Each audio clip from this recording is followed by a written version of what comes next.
ಕೆರೆ ಅಂಗಳದಲ್ಲಿ ಜೀವನ ಸಾಗಿಸುತ್ತಿರುವವರಿಗೆ ಕಳೆದ 2 ದಶಕಗಳಿಂದಲೂ ಉದ್ಭವವಾಗದ ನೀರಿನ ಸಮಸ್ಯೆ ಇದೀಗ ಉಲ್ಬಣಗೊಂಡಿದ್ದು, ಮಳೆಯಿಂದ ಹುಳಿಯಾರು ಕೆರೆ ತುಂಬಿದಂತೆ ಕೆರೆ ಅಂಗಳದಲ್ಲಿರುವ ಮನೆಗಳೆಲ್ಲ ಜಲಾವೃತಗೊಳ್ಳುತ್ತಿದೆ. ಮನೆಗಳು ಜಲಾವೃತಗೊಳ್ಳುತ್ತಿರುವುದರಿಂದ ಮನೆ ಕಳೆದುಕೊಂಡು ಮುಂದೇನು ಎಂಬ ಆತಂಕದಲ್ಲಿ ನಿರಾಶ್ರಿತರು ಇದ್ದಾರೆ. ಕೆರೆ ಕೋಡಿ ಬೀಳಲು ಕ್ಷಣಗಣನೆ ನಡೆದಿದ್ದು, ಪುನರ್ವಸತಿ ಭಾಗ್ಯ ಎಲ್ಲ ನಿರಾಶ್ರಿತರಿಗೂ ಸಿಗುವುದೋ ಇಲ್ಲವೋ ಎಂಬ ಪ್ರಶ್ನೆ ಇಲ್ಲಿನ ಜನರಲ್ಲಿ ಕಾಡುತ್ತಿದೆ.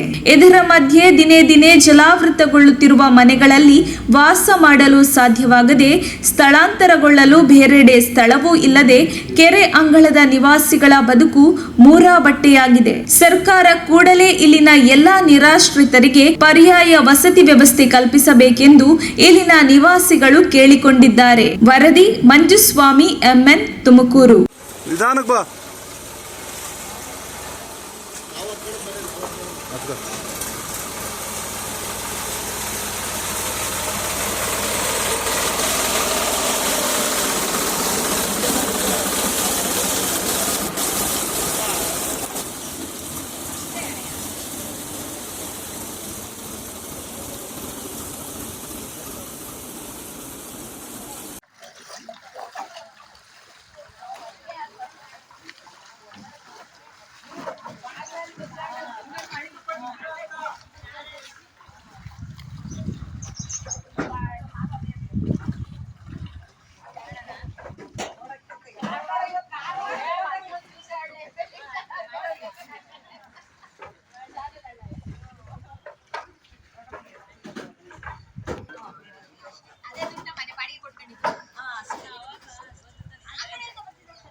ಮಹಿಳೆಯರು ಲಿಸ್ಟ್ ಮಾಡಿದ್ರು.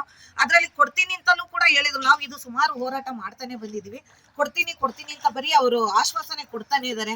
ದಯವಿಟ್ಟು ಈ ಬಂದು ಅವರು ಅಧಿಕಾರಿಗಳ ಇವರಾಗಿರ್ಬೋದು, ಅಲ್ಲಿ ಬಂದು ಇದನ್ನ ನೋಡಿದ್ರೆ, ಈ ಜಾಗ ಅವ್ರಿಗೆ ಪರಿಶೀಲನೆ ಮಾಡಿ ನೋಡಿದ್ರೆ ಗೊತ್ತಾಗುತ್ತೆ ಇಲ್ಲಿ ವಾಸ ಇರಕ್ಕೆ ಲಭ್ಯ ಇದೆಯಾ ಇಲ್ಲ ಅನ್ನೋದು ಅವ್ರಿಗೆ ಗೊತ್ತಾಗುತ್ತೆ. ಖಂಡಿತ ಇದನ್ನ ಪರಿಶೀಲನೆ ಮಾಡಿ ಯಾರ್ಗ ಅರ್ಹತೆ ಇದೆ ಮನೆಗೆ, ಖಂಡಿತ ಅಂತ ಮನೆಗಳಿಗೆ ಅವಕಾಶ ಮಾಡಿಕೊಟ್ಟು ಮನೆಗಳು ಮಾಡ್ಕೊಡ್ಬೇಕು ಅಂತ ನಾನು ಈ ಮೂಲಕ ಸರ್ ಯಾರು ಆ ತರದವ್ರು ಯಾರು ಬಂದಿಲ್ಲ. ಮತ್ತೆ ಈಗ ಇಲ್ಲಿ ಇದ್ರಲ್ಲಿ ಕೂತಿದ್ದಾರೆ. ನೀರು ತುಂಬಾದ ಮೇಲೆ ಇಲ್ಲ ಸರ್, ಯಾರು ಅಧಿಕಾರಿಗಳು ಯಾರು ಬಂದಿಲ್ಲ. ಬರ್ತಾರೆ, ಅದೇ ಕಣ್ಣೊರ್ಸ ಕೆಲಸ ಮಾಡ್ತಾರಲ್ಲ, ಬರ್ತಾರೆ, ಆಯ್ತು ನಾವು ಬರ್ತೀವಿ ಅಂತ ಎಷ್ಟು ಸರಿ ಅಂತ ಅವರು ಅರ್ಜಿ ಎಲ್ಲ ಕೊಟ್ಟಿದ್ದಾರೆ. ಸುಮಾರು ಸರಿ ಸ್ಟ್ರೈಕ್ಗಳು ಇನ್ನ ದಿನನಿತ್ಯ ಸ್ಟ್ರೈಕ್ ನಡೀತಾನೆ ಇದೆ ಅಲ್ಲಿ. ಖಂಡಿತ ಯಾರೇ ಇದಕ್ಕೆ ಸಂಬಂಧಪಟ್ಟ ಅಧಿಕಾರಿಗಳು ದಯವಿಟ್ಟು ಈ ಮೂಲಕ ಈ ವಿಡಿಯೋನಾದ್ರೂ ನೋಡ್ಬಿಟ್ಟು ದಯವಿಟ್ಟು ಬಂದು ಅವ್ರಿಗೆ ಏನಾದ್ರೂ ಒಂದು ಅನುಕೂಲ ಮಾಡ್ಕೊಡಿ. ದಯವಿಟ್ಟು ಅವ್ರಿಗೆ ವಸತಿ ನಿವೇಶನ ಕಲ್ಪಿಸ್ಕೊಡಿ ಅಂತ ನಾನು ಈ ಮೂಲಕ ನಾನು ಕೇಳ್ಕೊತೀನಿ. ಮನೆ ಎಲ್ಲ ಡ್ಯಾಮೇಜ್ ಆಗಿರೋದು ಅಥವಾ ಡ್ಯಾಮೇಜ್ ಆಗಿದೆ ಸರ್. ಇದು ಖಂಡಿತ ಇದು ಹುಳಿಯಾರ್ ಕೆರೆ ತುಂಬದಂತೂ ಗ್ಯಾರಂಟಿ. ಇನ್ನ 2 ಅಡಿ ಇದೆ, ಕೋಡಿ ಅಂತೂ ಬೀಳೋದಂತೂ ಗ್ಯಾರಂಟಿ. ಇದು ಬಂದ್ರೆ ಇನ್ನ ಒಂದಷ್ಟು ಮನೆಗಳು ಹತ್ರ ಹೋಗ್ತವೆ. ನೋಡಿದ್ರೆ ಇಲ್ಲಿ ಚರಂಡಿಗಳು ಕೂಡ ಇಲ್ಲ, ಮನೆ ಒಳಗಡೆ ನೀರಿದೆ. ಇದನ್ನೆಲ್ಲ ನೋಡಿದ್ರೆ ನಿಜವಾಗ್ಲೂ ಇಲ್ಲಿ ಇರಕ್ಕೆ ಅರ್ಹರಲ್ಲ. ಮತ್ತೆ ಇಲ್ಲಿ ಇರೋದಕ್ಕೆ ಮನೆಗಳು ಖಂಡಿತ ಇದೆಲ್ಲ ಪೂರ್ತಿ ಹಂಗೇನೆ ನೆಲಸಮ ಆಗೋದಂತೂ ಗ್ಯಾರಂಟಿ. ಅವ್ರಿಗೆ ಬೇರೆ ಕಡೆಗೆ ಎಲ್ಲಾದ್ರೂ ಬೇಗ ಆದಷ್ಟು ಬೇಗ ವಸತಿ ಮತ್ತೆ ನಿವೇಶನ ಕಲ್ಪಿಸ್ಕೊಡ್ಬೇಕು ಅಂತ ಖಂಡಿತ ಸರ್ ನಾನು ಈ ಹೋರಾಟ ಸಮಿತಿಯಲ್ಲಿ ಇದ್ಕೊಂಡು ಈ ಮೂಲಕ ನಾನು ಕೇಳ್ಕೊಂತ ಇದ್ದೀನಿ. ತಹಸೀಲ್ದಾರ್ ಏನ್ ಹೇಳ್ತಾ ಇದಾರೆ, ಅವ್ರು ಆಶ್ವಾಸನೆ ಕೊಡ್ತಾನೆ ಇದಾರೆ. ಯಾರು ಅಧಿಕಾರಿಗಳು ಮುಂದೆ ಬಂದ್ರೆ ತಹಸೀಲ್ದಾರ್ ಇದ್ ಮಾಡ್ತಾರೆ. ತಹಸೀಲ್ದಾರ್ ಅವಾಗ ನೋಡಿದಾಗ ಏನು ಇರ್ಲಿಲ್ಲ, ಈ ತರ ಸಮಸ್ಯೆ ಕಂಡಿರ್ಲಿಲ್ಲ. ಹೌದು, ಇದು ಬಂದಿರಲಿಲ್ಲ. ಅವ್ರು ಬಂದು ಈಗ ಇದನ್ನ ಪರಿಶೀಲನೆ ಮಾಡಿ ಅವ್ರಿಗೆ ನಾನು ಹೇಳ್ತೀನಿ, ನ್ಯಾಯ ಕೊಡಿಸ್ಬೇಕು ಅಂತ ಕೇಳ್ಕೊತೀನಿ ಸರ್. ಇವಾಗ ಬರ್ಬೇಕು ಅವರು. ಈಗಿನ ನೀರ್ ಜಾಸ್ತಿ ಆಗ್ತಾ ಇದೆ.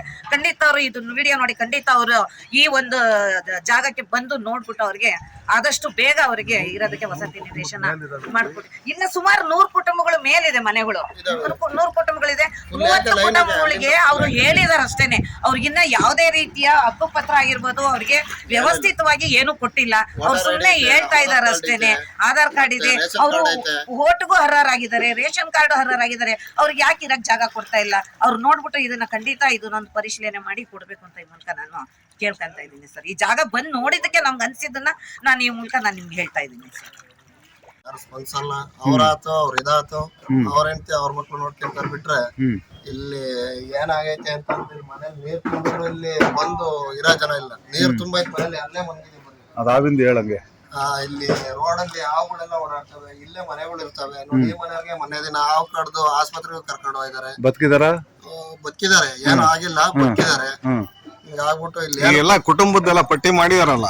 ಪಟ್ಟಿ ಮಾಡಿದಾರೆ, ಏನು ಹೇಳ್ತಾ ಇಲ್ಲ ಸರ್. ಪಟ್ಟಿ ಮಾಡಿದಾರೆ, ಏನು ಹೇಳ್ತಾ ಇಲ್ಲ ಇವರು. ಹಂಗಾಗಿ ಏನು ಪರಿಹಾರನೇ ಕೊಡ್ತಾ ಇಲ್ಲ ಇಲ್ಲಿ. ಆಯ್ತು, 10 ವರ್ಷದಿಂದ ನಿಮ್ಗೆಲ್ಲ ಈ ಕೆರೆ ಅಂಗಳದಲ್ಲಿ ಇದೀರಾ, ನೀವು ಬದ್ಲಿ ನೋಡ್ಕೊಳ್ಳಿ ವ್ಯವಸ್ಥೆ ಅಂತ ಹೇಳಿತ್ತಲ್ಲ ಸರ್ಕಾರ. ಹೇಳಿತ್ತು, ಅವರು ಅದನ್ನೇನು ಮಾಡ್ಲಿಲ್ಲ. ಇಲ್ಲಿರೋ ಮೆಂಬರ್ಗಳು ಇವರು ಯಾರು ಏನು ಮಾಡ್ಲಿಲ್ಲ. ಇಲ್ಲಿ ಏನು ಸ್ಪಂದಿಸಿಲ್ಲ ಸರ್, ಜನಕ್ಕೆ ಸ್ಪಂದಿಸಿಲ್ಲ ಇಲ್ಲಿರೋ ಜನಗಳಿಗೆ. ಹೋಗ್ಲಿ, ಯಾರ ಮನೆಗೆ ಊಟ ಮಾಡಿದ್ರ ತಿಂಡಿ ಮಾಡಿದ್ರ ಅಂತ ಕೇಳೋದಿಲ್ಲ ಇಲ್ಲಿ. ಗಂಜಿ ಕೇಂದ್ರ ಅಂತಾನು ತೆಗ್ದಿಲ್ಲ. ಗಂಜಿ ಕೇಂದ್ರ ಅದೇ ವಾರ 3 ದಿವಸ ಮಾಡ್ತಾರೆ, 3 ದಿವಸ ಮಾಡಲ್ಲ. ಹಿಂಗಾಗ್ಬಿಟ್ಟೆ ಸಮಸ್ಯೆ. ಎಲ್ಲೋಗಿದಾರೆ ಇಲ್ಲಿರೋ ಮನೆಯವರೆಲ್ಲ? ಬಾಡಿಗೆ ಹೋಯ್ದಾರೆ ಸರ್. ಹುಳಿಯವರು ಅಲ್ಲಿ ಇಲ್ಲಿ ಹಳ್ಳಿ ಅವ್ರವ್ರ ಇದಕ್ಕೆ ಎಲ್ಲೆಲ್ಲಿ ಜಾಗ ಸಿಗುತ್ತೋ ಅಲ್ಲಿ ಹೋಗಿದ್ದಾರೆ, ಬಾಡಿಗೆ ಹೋಗಿದ್ದಾರೆ. ಹಿಂಗಾಗಿ ಸಮಸ್ಯೆ ಆಯ್ತು. ಏನಾರ ಮಾಡಿ ಸರ್ಕಾರದವ್ರಿಗೆ ಪರಿಹಾರ ಇನ್ನ ಎರಡು ನೀರ್ ಬೇಕು ಅಂದ್ರೆ ನೀರು ಹೋಗುತ್ತೆ ಸರ್. ಇಲ್ಲಿ ಮನೇಲಿ ಯಾರು ವಾಸ ಇರಂಗಿಲ್ಲ, ಈ ಮನೆಗಳಲ್ಲಿ ಯಾರು ವಾಸ ಇರಂಗಿಲ್ಲ, ವಾಸ ಇರಕ್ಕಾಗಲ್ಲ. ಇದಕ್ಕೆ ಏನಾರು ಒಂದು ಪರಿಹಾರ ಕೊಡ್ಲೇಬೇಕು. ನಮಸ್ತೆ ಮೇಡಮ್ ಅವರೇ.